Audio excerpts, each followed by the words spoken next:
Hello and welcome back.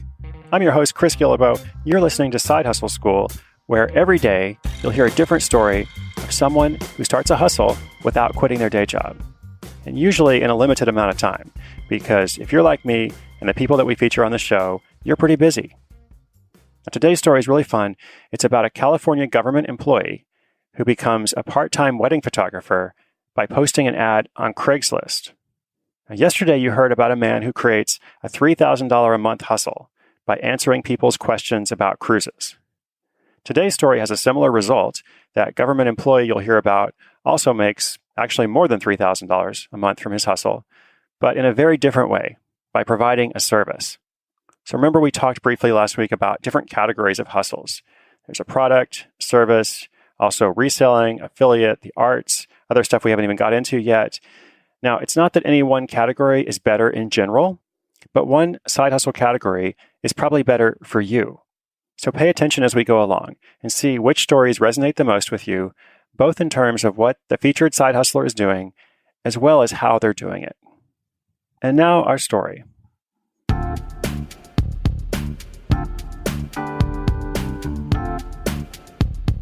Oliver Asis works as a civil engineer for the state of California. He's also an amateur landscape photographer with a good eye and a lot of technical skill. When a friend asked him to photograph her wedding, he was happy to say yes. But just an hour later, he started to panic as the reality of what he'd committed to set in. He was a good photographer, but he'd never shot a wedding before, and he hadn't even been to a lot of weddings. He knew that most weddings follow a general protocol, and he thought it'd probably be a good idea to get a lot of photos of the bride. But he also figured that wedding photography was the kind of thing you don't really learn until you do it. Now, plenty of people in Oliver's situation would have done one of two things. They would have either canceled that commitment out of fear, or they'd plow ahead and just kind of hope for the best. Now, Oliver was smart. He had a third and better idea. He decided to gain experience by offering to shoot a wedding for a very low fee for the first couple who took him up on the offer. He posted the deal on Craigslist. Cheap but hard-working wedding photographer available for hire. Price is $250. He put it bluntly when he told me this story later. He said, I didn't want to mess up my friend's wedding, but if I messed something up for a stranger, I wouldn't feel as bad. So after he made an appointment to meet the frugal bride-to-be who took him up on the offer, he realized he didn't really have a portfolio to show her. Thinking quickly, he went through some of his favorite landscape photos, which didn't relate to weddings in any way, but it was all he had, and sent a few of them off to the printer.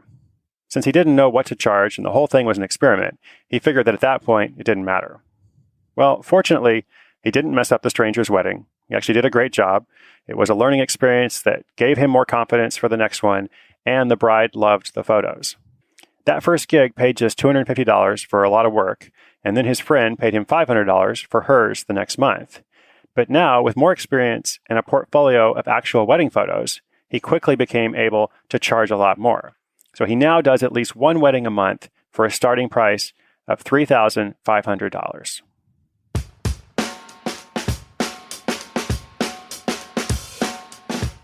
Oliver's story is a classic side hustler narrative.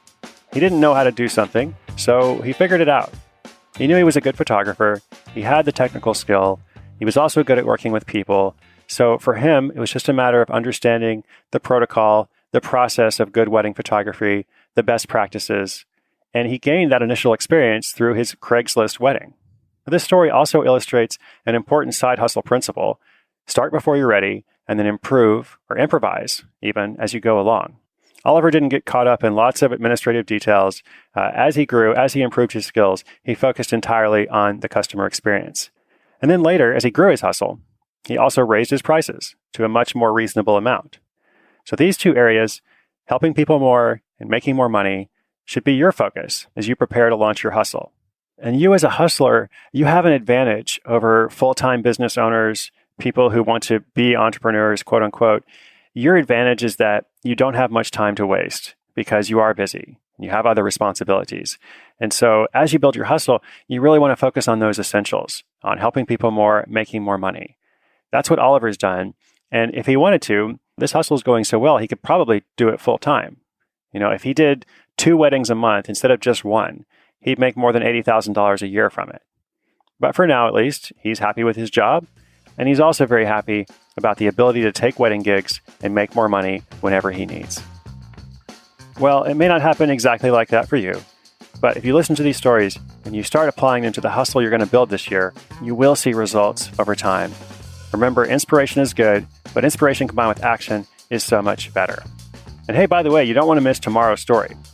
If you thought it was crazy that way back on episode 2, a man in Scotland makes $700 a month for fish tank reviews that he wrote 3 years ago, well, just wait till you hear what a woman from Colorado is doing.